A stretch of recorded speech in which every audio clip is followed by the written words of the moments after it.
Amazon जंगल में एक ऐसा रहस्यमयी शहर है जिसके बारे में बहुत कम लोग जानते हैं। कहते हैं कि ये शहर सोने से बना हुआ है जो अमेज़न के जंगल में गुप्त तरीके से छिपा है और इस शहर को ढूंढने में कामयाब होने वाले लोग दोबारा कभी अपने घर लौटकर नहीं आए। आखिर क्या है इस सोने की नगरी की कहानी, आइए विस्तार से जानते हैं। The lost city of Z. हम जिस रहस्यमयी शहर की बात कर रहे हैं उसे the lost city of Z के नाम से जाना जाता है। इस शहर की मौजूदगी का संबंध पर्सी हैरिसन फॉसेट नाम के एक ब्रिटिश व्यक्ति से है जो अपने समय में एक ऑफिसर, वास्तुकार और जियोग्राफर की भूमिका निभा चुके हैं। पर्सी फॉसेट का जन्म 18 अगस्त 1867 को इंग्लैंड में हुआ था, जिनका ये दावा और यकीन था कि अमेज़न जंगल में एक रहस्यमयी शहर है।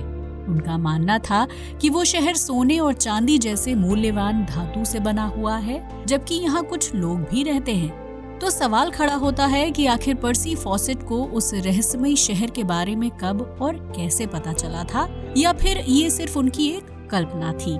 दरअसल साल 1906 में पर्सी फॉसेट साउथ अमेरिका में थे, जहां उन्हें ब्राजील के अमेज़न जंगल की मैपिंग का काम दिया गया था। इस दौरान पर्सी फॉसेट ने जंगल का दौरा किया था और उन्होंने दावा किया कि उन्हें जंगल में 62 फुट लंबे जायंट एनाकोंडा की मौजूदगी के सबूत मिले हैं, लेकिन उनकी टीम इतने बड़े एनाकोंडा को ढूंढने में कामयाब नहीं हो पाई थी। पर्सी फॉसेट ने दावा किया था कि अमेज़न के जंगल में कई रहस्यमयी और बड़े जीव रहते हैं जो इतने खतरनाक और जहरीले हैं कि किसी इंसान की जान ले सकते हैं। पर्सी फॉसेट को अमेज़न जंगल को लेकर दिलचस्पी बढ़ने लगी और उन्होंने नेशनल लाइब्रेरी ऑफ ब्राजील का दौरा किया, जहां उन्हें एक बेहद पुरानी मैन्युस्क्रिप्ट 512 मिली थी। ये हाथों से लिखी गई 10 पन्नों की एक किताब थी, जिसमें ये बताया गया था कि सन 1753 में पुर्तगालियों के एक ग्रुप ने अमेज़न जंगल में प्राचीन शहर को खोजा था, जो देखने में बहुत ही खूबसूरत और अमीर था। लेकिन उस लेख के पन्ने काफी पुराने हो चुके थे, इसलिए उसमें रहस्यमयी शहर की सटीक लोकेशन से संबंधित जानकारी नहीं मिल पाई थी। लेकिन इस किताब को पढ़ने के बाद पर्सी फॉसेट के मन में उस रहस्यमयी शहर को ढूंढने की इच्छा जागने लगी और वो अपनी टीम के साथ ब्राजील के मैटो ग्रेसो इलाके में पहुंचे, जो अमेज़न जंगल के अंतर्गत आता था।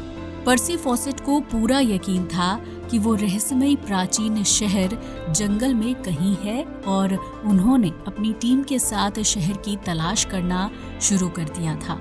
लेकिन अमेज़न जंगल के मुश्किल हालात टीम के लिए एक चुनौती बन गए थे। अमेज़न जंगल में शिकारी जीवों से लेकर जहरीले कीट पतंगों और खतरनाक पेड़ पौधों की प्रजातियां पाई जाती हैं, जबकि जंगल में बारिश होने की वजह से काफी नमी रहती है।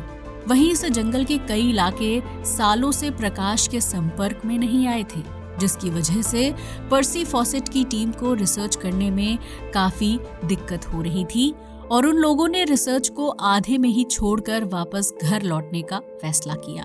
उस समय पर्सी फॉसेट भी वापस घर आ गए थे, लेकिन उनकी जिज्ञासा शांत होने का नाम ही नहीं ले रही थी। पर्सी फॉसेट ने कुछ दिनों तक अपने कमरे में कैद रहने के बाद एक बार फिर अमेज़न के जंगल में जाने का फैसला किया, जिसके लिए उन्होंने अपनी टीम को तैयार किया और साल 1908 में दूसरी बार लॉस्ट सिटी ऑफ जेड को ढूंढने के लिए निकल पड़े। लेकिन अमेज़न के घने जंगल में एक गुमनाम शहर को ढूंढना घास के ढेर में सुई ढूंढने जैसा था, जिसकी वजह से कुछ दिनों तक जंगल में भटकने के बाद पर्सी फॉसेट की टीम ने हार मान ली और वो वापस अपने घर लौट आए। लेकिन पर्सी फॉसेट के दिमाग में लॉस्ट सिटी ऑफ जेड को ढूंढने का भूत सवार हो गया था, इसलिए उन्होंने साल 1910 में तीसरी बार अमेज़न के जंगल में अपनी रिसर्च शुरू की। इस बार वो अलग रास्ते से जंगल में दाखिल हुए थे, लेकिन उन्हें रहस्यमयी प्राचीन शहर खोजने में सफलता नहीं मिल पाई। लेकिन इस रिसर्च के दौरान पर्सी फॉसेट ने अमेज़न जंगल में कई जीव जंतुओं, पेड़ पौधों और विषैले कीड़ों को देखने का दावा किया था और उनका मानना था कि अमेज़न जंगल अपने आप में एक अलग ही दुनिया है, जबकि इस दुनिया में कई रहस्य छिपे हुए हैं। पर्सी फॉसेट जितनी बार अमेज़न जंगल में दाखिल होते थे, उस जंगल को जानने और रहस्यमय शहर को ढूंढने की जिज्ञासा उतनी ही ज्यादा बढ़ जाती थी। इस तरह साल 1906 से लेकर 1925 के बीच पर्सी फॉसेट पूरे 7 बार अमेज़न जंगल में रिसर्च के लिए जा चुके थे, लेकिन 7वीं बार वो वापस लौटकर नहीं आए। बताया जाता है कि पर्सी फॉसेट अप्रैल 1925 में अपने बड़े बेटे जैक और उसके एक दोस्त के साथ अमेज़न जंगल में रहस्यमय शहर को ढूंढने के लिए निकले थे, लेकिन 1 महीने बाद 29 मई 1925 को उनके लापता होने की खबर सामने आई थी। पर्सी फॉसेट अकेले अमेज़न जंगल से गायब नहीं हुए थे, बल्कि उनका बेटा जैक और उसका दोस्त भी अचानक से लापता हो गए थे। इसके बाद जांच एजेंसियों ने पर्सी फॉसेट और उनके 2 साथियों को खोजने की काफी कोशिश की थी, लेकिन उन्हें इस काम में अगले 2 साल तक कोई सफलता नहीं मिल पाई थी। जांच एजेंसियों ने ये मान लिया कि पर्सी फॉसेट और उनके साथियों की मौत हो चुकी है, क्योंकि अमेज़न जंगल में शिकारी जीवों के साथ ऐसी जनजातियां रहती हैं जो बाहरी लोगों को देखते ही उन्हें मौत के घाट उतार देती हैं। वहीं कुछ लोगों का मानना था कि पर्सी फॉसेट और उनके साथियों को अमेज़न जंगल में रहस्यमय शहर मिल गया था, जिसके बाद वो लोग शहर में दाखिल हो गए और वापस कभी अपने घर लौटकर नहीं आए। इस बात को ज्यादा बल इसलिए भी मिलता है क्योंकि पर्सी फॉसेट ने लापता होने से ठीक कुछ दिन पहले अपनी पत्नी को एक खत लिखा और उस खत में उन्होंने ये बताया था कि वो अपने बेटे और उसके दोस्त के साथ एक नदी को पार करके दूसरी तरफ जा रहे हैं।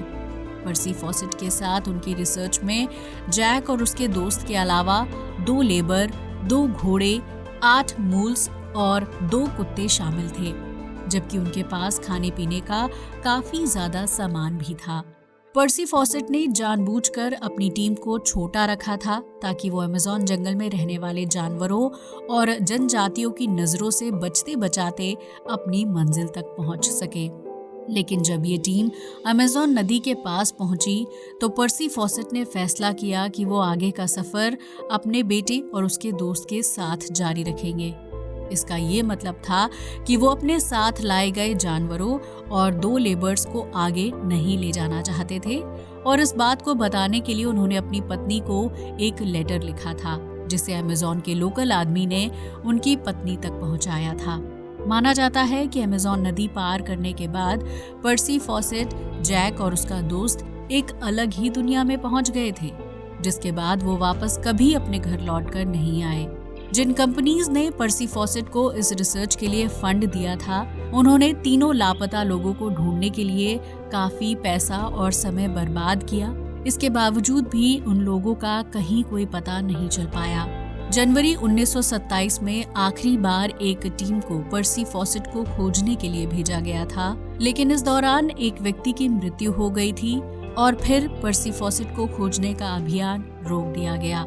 माना जाता है कि पर्सी फॉसेट और उनके साथियों को कभी रहस्यमय शहर मिला ही नहीं था, बल्कि अमेज़न नदी पार करने के बाद उनका सामना ब्राजील में रहने वाली खतरनाक जनजातियों से हुआ होगा। ये जनजातियां उस समय अमेज़न जंगल के बिल्कुल सुनसान इलाके में रहती थीं, जिन्हें बाहरी लोगों के संपर्क में आना बिल्कुल भी पसंद नहीं था। तो हो सकता है कि जब उन लोगों ने पर्सी फॉसेट और उनके साथियों को अपने इलाके में आते हुए देखा होगा, तो खतरा महसूस होने की स्थिति में उन्होंने पर्सी फॉसेट और उनकी टीम पर हमला कर दिया होगा। पर्सी फॉसेट और उनके साथियों की मौत हो गई होगी, जिनके शवों को बाद में ठिकाने लगा दिया गया होगा, क्योंकि पर्सी फॉसेट और उनकी टीम को खोजने गए लोगों को उनके शव या अवशेष भी नहीं मिले थे, जिससे ये साफ होता है कि अगर वो किसी जनजाति के हमले का शिकार हुए होंगे तो उनके शव को ठिकाने लगा दिया गया होगा। ये भी माना जाता है कि अमेज़न के जंगल में रहने वाली जनजातियां इंसानी मांस खाती हैं, इसलिए ये भी हो सकता है कि उन लोगों ने पर्सी फॉसेट और उनके साथियों को मारकर भोजन के रूप में खा लिया होगा। ये घटना साल 1925 की है, जबकि इस पूरे मामले को लगभग 100 साल समय पूरा होने वाला है। वहीं वर्तमान समय में अमेज़न के जंगल में रहने वाली कई जनजातियां मिलनसार हैं और बाहरी लोगों को अपने लिए खतरा नहीं मानती हैं, जबकि इस जंगल में कुछ ऐसी जनजातियां अभी भी रहती हैं जो बाहरी लोगों को देखते ही उनके ऊपर हमला कर देती हैं। कोई नहीं जानता है कि पर्सी फॉसेट और उनके साथियों के साथ क्या हुआ होगा और क्या उन्हें अमेज़न का रहस्यमय शहर मिला या नहीं। लेकिन लॉस्ट सिटी ऑफ जेड को ढूंढने के लिए पर्सी फॉसेट के मन में जो भूख और जिज्ञासा थी, शायद वही उनके अचानक गायब होने या मौत की वजह भी बनी थी। कुछ लोग मानते हैं कि पर्सी फॉसेट और उनके साथियों को सोने और चांदी से बना वो रहस्यमय शहर मिल गया था, जिसकी शानो शौकत देखकर उन लोगों ने वापस लौटने का ख्याल अपने दिमाग से निकाल दिया था। ये भी संभव है कि पर्सी फॉसेट और उनके साथी किसी दूसरे इंसान को लॉस्ट सिटी ऑफ जेड के बारे में बताना नहीं चाहते होंगे, इसलिए वो लोग उस शहर से वापस नहीं लौटे और वहां के निवासी बनकर रह गए। जाहिर सी बात है कि अगर एक आम इंसान को सोने और चांदी से बना शहर मिल जाए जहां रहने, खाने पीने और मनोरंजन की कोई कमी ना हो, तो वो एक ऐसी दुनिया में क्यों लौटना चाहेगा जहां जंग, भुखमरी और भेदभाव के हालात पैदा होते हैं। कहते हैं कि लॉस्ट सिटी ऑफ जेड आज भी अमेज़न के जंगल में अपने अस्तित्व को छिपाए हुए है, लेकिन इस शहर को ढूंढ पाना या यहाँ तक पहुँच पाना हर किसी के बस की बात नहीं है। इस पूरे मामले और रहस्यमय शहर को लेकर साल 2009 में अमेरिका के एक पत्रकार डेविड ग्रैन ने the lost city of Z नाम की किताब लिखी थी। वहीं इस किताब के ऊपर साल 2016 में निर्देशक जेम्स ग्रे ने एक फिल्म भी बनाई थी।